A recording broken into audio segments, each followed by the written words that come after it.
আমি অনেক বিষয়ে ডাক্তারি পরামর্শ দিই, কিন্তু একটা বিষয় আছে যেটা আমি আমার নিজেকে সবচেয়ে বড় বিশেষজ্ঞ মনে করি, আর সেটা হচ্ছে ক্লান্তি। আর বিশ্বাস করুন, এই ডিগ্রি আমি কোনো মেডিকেল কলেজ থেকে পাইনি। আমি এটা শিখেছি আমার জীবনের কঠিন বাস্তব অভিজ্ঞতা থেকে। বছরের পর বছর আমি নিজেও অনেক ক্লান্ত থাকতাম, অনেক ভিটামিন খেয়েছি, অনেক কিছু করেছি, কিন্তু কোনো কাজ হয়নি। শেষমেশ যখন আমি আসল কারণটা ধরতে পারলাম এবং আমি নিজেকে সুস্থ করলাম, মনে হলো যেন নিজের মাথা থেকে একটা বড় বোঝা নেমে গেল। আমার ক্লিনিক্যাল এক্সপিরিয়েন্সে আমি ঠিক হাজার হাজার মানুষকে তাদের হারিয়ে যাওয়া এনার্জি বা শক্তি ফিরিয়ে দিতে সাহায্য করেছি। আজকে আপনাদেরকেও ঠিক সেই পথটাই দেখাবো। আমি আজ বলবো কেন আপনারা সবসময় ক্লান্ত অনুভব করেন এবং কিভাবে আগের মতো ফুরফুরে শক্তিগুলো ফিরে পাবে। তো হ্যালো এভরিওয়ান, আসসালামু আলাইকুম। আমি ডাক্তার বিলাল আহমেদ। আমার মিশন এবং ভিশন আপনাদের সকলকে সম্পূর্ণ ন্যাচারালি সুস্থ রাখা। আপনি যদি আমার চ্যানেল এবং পেজে নতুন হয়ে থাকেন তাহলে অবশ্যই সাবস্ক্রাইব এবং ফলো করে রাখুন। তো চলুন শুরু করা যাক। বন্ধুরা, ক্লান্তির প্রথম এবং প্রধান কারণ হলো অ্যাড্রেনাল ফ্যাটিক বা সহজ কথায় অতিরিক্ত মানসিক চাপ। যখন আমরা খুব স্ট্রেসে থাকি, আমাদের শরীর থেকে একটা কর্টিসল নামক হরমোন রিলিজ হয়। এই হরমোনটা আমাদের শরীরের মধ্যে জমানো সুগার এবং গ্লুকোজ ব্যবহার করে ফেলে। সহজ কথায়, আপনি যখন কোনো দুশ্চিন্তা অথবা বিপদের মধ্যে থাকেন,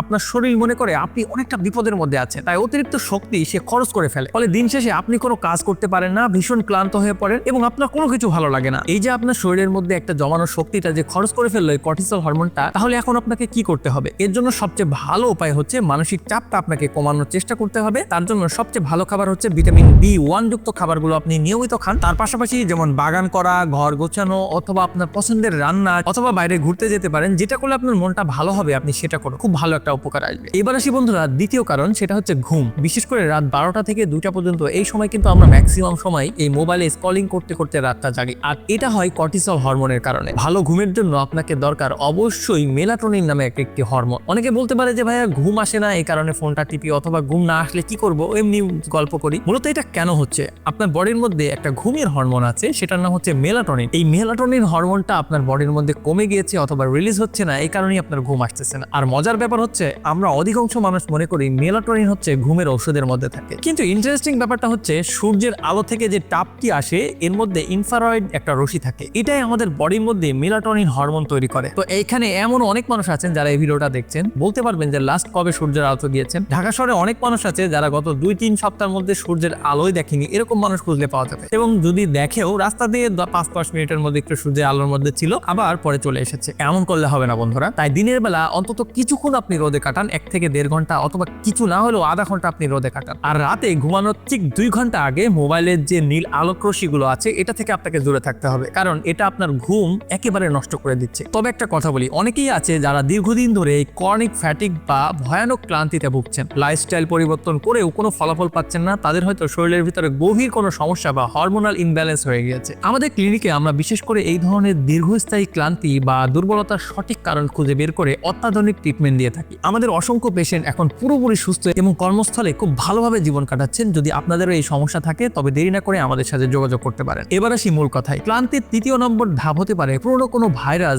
জ্বর বা ইনফেকশন। ধরুন আপনার একবার জ্বর হয়েছিল, জ্বর কিন্তু সেরে গিয়েছে, কিন্তু আপনার দুর্বলতা আর কাটছে না। আমাদের কাছে অনেক পেশেন্ট এসে বলে যে আগে ভালো ছিলাম, জ্বর আসার পর থেকে যে এই যে দুর্বল শুরু হয়েছে, এখন পর্যন্ত সে দুর্বলতার মধ্যেই আছে। একে বলা হয় পোস্ট ভাইরাল সিনড্রোম। শরীরের মধ্যে যখন রোগ প্রতিরোধ ক্ষমতা কমে যায় বা আমরা বেশি স্ট্রেসে থাকি, তখন শরীরের ভিতরে লুকিয়ে থাকা পুরনো ভাইরাসগুলো আবার জেগে ওঠে। এর ফলে আপনি সব সময় দুর্বলতা অনুভব করেন। তো এর সমাধানের জন্য ভিটামিন D3 এবং জিঙ্ক এটা কিন্তু খুব ভালো কাজ করে। প্রচুর পরিমাণে ভিটামিন যুক্ত খাবার খান এবং জিঙ্ক সমৃদ্ধ খাবার খান। বন্ধুরা, দুর্বলতার 4র্থ কারণটি হচ্ছে আমাদের খাবারের প্লেট। আপনি কি কখনো খেয়াল করেছেন, দুপুরবেলা আমরা যখন পেট ভর্তি করে ভাত খাই, খাবার খাওয়ার পরে কিন্তু আমাদের ঘুম চলে আসে অথবা কোনো কাজ করতে ইচ্ছা করে না? এরকম আপনার অবশ্যই হয়েছে, কারণ অতিরিক্ত কার্বোহাইড্রেট বা শর্করা আমাদের মস্তিষ্ককে অলস করে দেয়। আপনি যদি আপনার শরীরকে চনমনে করতে চান তাহলে শর্করা কমিয়ে ফ্যাট জাতীয় খাবার বা কিটো ডায়েট এবং ইন্টারমিডিয়েট ফাস্টিং করতে পারেন। বন্ধুরা, এটা আমার নিজেও কিন্তু আমি পার্সোনালি অনেক ট্রাই করি এবং চেষ্টা করি যে এই ডায়েটটা মেনটেন করা। এবং সর্বশেষ কারণটি হলো পেটের অ্যাসিড কমে যাওয়া। বয়স বাড়লে অথবা অনিয়মের ফলে পাকস্থলী অ্যাসিড কমিয়ে দিতে পারে। ফলে আমরা যা খাই, বিশেষ করে প্রোটিন,